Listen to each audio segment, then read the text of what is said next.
Were you told you were shy? Do you identify as shy? Do you hate that word now? Do you just wish you could get over it and get on with your life? Welcome to Shining Beyond Shy, empowering you to create a greater life than you ever thought was possible. With your Shining Beyond Shy host, Fiona Cutts.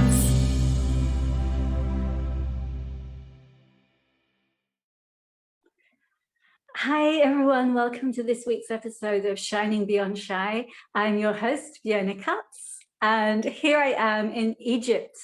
And this week's episode is called Communication Lessons from the Souk. It makes me laugh. And so, yes, this being here in Egypt and being the object of people trying to sell stuff, shall we say, has given me a lot of awareness around, well, some of the tools that I teach and I've been talking about in some of these episodes and definitely in a lot of my classes. And it's just so interesting seeing it in action with these guys, and it is mainly guys in Egypt who are selling. And so typically, not all of them, but very typical is what I call the big push. And so they're like, lady, where are you from? England. And it's like they've learned these formulae, and they laugh and they say, me, I am Egyptian. And it kind of makes me laugh. The first time I heard it, it did make me laugh. Yeah, they're likely to be Egyptian. We're in Egypt. And it did make me laugh. But then it's like, oh, England, lovely jubbly. Oh, England, blah, blah. And then they're right into the cell. Taxi, madam. Felucca, madam. You like to buy this? They've got these little miniature things of the pyramids, and I may buy one. I mean, I don't have young nieces anymore, but I'm traveling aunt to a lovely friend of mine, and you know, a little pyramid. I remember my grandparents bought me back a little pyramid years and years ago, and it's fun. So I may even have a little pyramid for myself. It would fit into my suitcase. But anyway, the point I'm making is like that they just like, it's just like bash, bash, bash. And it's so full on. And yesterday morning, I woke up and I went out, I mean, not that early, but 7:30 or something. And I wasn't quite in the mood, shall we say, for the barrage. And a couple of people, too many, and I just stopped and I said to a couple of them, look, did you hear me? I said no. And I didn't shout, but I was really, well, I guess I used the tools. I was willing to be the energy of, hey, no, this doesn't work for me. And you know what? They stopped. And in the evening, someone came up to me and apologized. And he said, look, I'm not going to go on. Here's your card. You just call me if you'd like that. I was like, oh, wow. Okay. Thank you very much. And I'm not claiming to have changed the way they do business in Egypt, far from it. But I felt respected that he listened to me and did that. And my sense is that he'll carry on in the same old way with other tourists. And you don't need to know these energy pull tools to know how horrible it can be to have that barrage the whole time, and how actually it makes your defenses go up and you're less likely to say yes. And then in amongst the pushing people, there have been these people who have, I'm going to say naturally pull energy. And sometimes you see these like 6 to 12-year-old boys who again, it tends to be boys, who their parents obviously know have this charm. And the boys will pull energy and draw you in. And it's like, that's what they do. And they tend, you know, as the young boys tend to be selling sort of the artifacts and stuff. And so far I haven't been interested in buying any of those. But there are also people yesterday when I went around one of the temples. So I'm not that interested in having an Egyptologist guide me around a temple. I'm much more interested in being in the temple and taking in the energy and walking around and just enjoying the energy really in the space. And suddenly, as I was walking, there was this man who just kept on smiling, and his smile just drew me in. And yeah, he was good looking. A lot of them are good looking, and that's that's not enough to draw me in at this point. It's like a good-looking pusher isn't interesting to me at all. And so I was like, oh, okay. And he actually took some photos of me, which was great. He showed me some quieter spaces, probably illegally, during the temple. And it was really fun being with him. He couldn't speak much English, but he had this really, yeah, he didn't push, he pulled. And it was interesting, the other evening, I wasn't looking to buy anything, but there was this intriguing looking shop, and he actually, it was in German, it was called Die Grüne Apotheke, which means the green shop in German. But well, I don't know if it was because of, I don't think it was just because of the word in German, but when I walked in, it's like he had bottles and potions and herbs everywhere. And it just reminded me of apothecary, and maybe, you know, Romeo and Juliet, where they go and get the poison from the apothecary. And this guy was just charming and fun, pulling energy like crazy, probably doesn't even know what that means, but pulling energy like crazy. And we sat there and we laughed, and I was like, "You sure you don't have any poison up there?" And he's like, "What's poison?" And I said, "Well, you take it and you die." And he just burst out laughing. He said, you know, maybe I should get that. And it was just really fun. And then he started to sell me stuff, and basically he used a tactic to trick me. And I think I half knew what was going on from the energy, but I asked him a couple of times, "Oh, is that really the price?"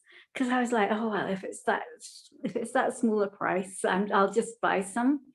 And it turned out, after he'd wrapped everything up, that it wasn't the price at all. He was telling me the milligrams, and he had to multiply it by something to get to the price. And he was able to say, quote unquote, honestly, "No, I was telling you milligrams. Oh, you thought it was a price? Oh, no, it was milligrams." And I just knew from the energy that that was a total lie. And I walked out, and I was quite angry, actually. And it's just so interesting, because he is a person who very naturally pulls energy, but he then went to the lying and the deceiving. And well, maybe that's another subject. But here's the thing, I really enjoyed, I was probably in his shop for about an hour. I really enjoyed being in his shop.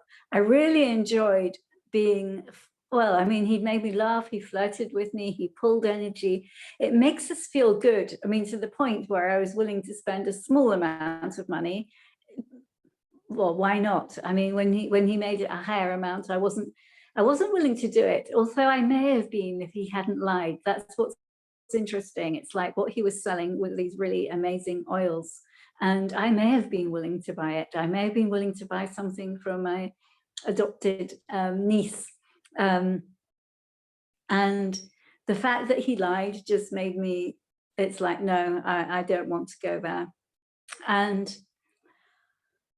But here's the thing, that I want to pull out about the pulling energy is it makes the other person feel good. And I don't think I'm just really grateful for these experiences, because the pushing makes you feel bad and angry. It makes you put your barriers up. Whereas the pulling, it's like there was a real intimacy between him and me. And there was a slight sort of flirting, but I don't think that it was real sort of intention to, you know, to get me into bed like some of the others are. Even they tell you they're married, and that's their, you know, that's still their intention. I don't think it was that. I just think it was like an intimacy got created from his pulling energy and my willingness to have my barriers down and just put everything aside and enjoy myself. And that's been my point of view in Egypt. You know what? I'm just going to enjoy. It's like, I know that some of them are tricksters and fraudsters, and I'll be aware of that, and I'll just enjoy the ride.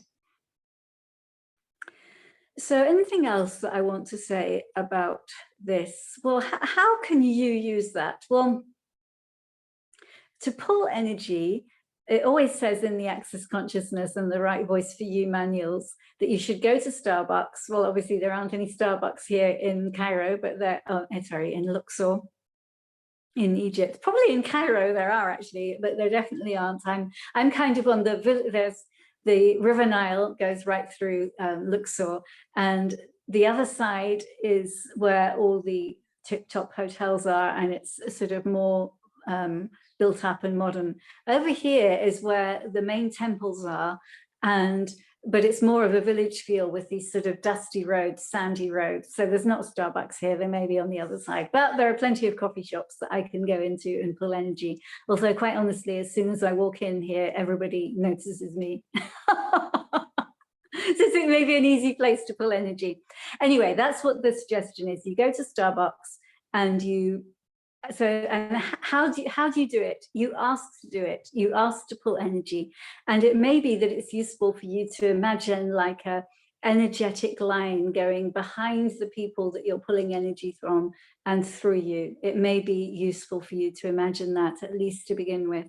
And then you'll know that you're starting to be successful with energy pulling when people turn around to look at you as you're sitting there or as you walk in. And you know that thing when if any of you have been in class with Gary Douglas or Dane here, people know when they walk into the room, even a room with a couple of hundred people in, people know when they're there because they're willing to have that presence. They're willing to pull energy. And another way, I mean, if you are pulling energy, you're being you. That's another way of looking at it. So I hope this was useful to you. Communication from the Souk makes me laugh. And Souk is I looked it up because I was like, yeah, that's what I want to call the episode. I looked it up. It's the Arabic term for bazaar. So, okay, I look forward to seeing you next week. I'm likely to be broadcasting from Egypt again next week. So let's see what interesting things I have to talk about next week. And look forward to seeing you then. Bye-bye. Thank you so much for listening to this podcast. I'm so grateful for you. It would be great if you could subscribe. Great if you could leave a review wherever you're listening. And if you'd like some quick, simple tips to overcome shyness wherever you are, please go to my website, fionacutts.com, where you can download my free product, 5 Steps to Overcoming Shyness Wherever You Are. Thank you again, and see you next time.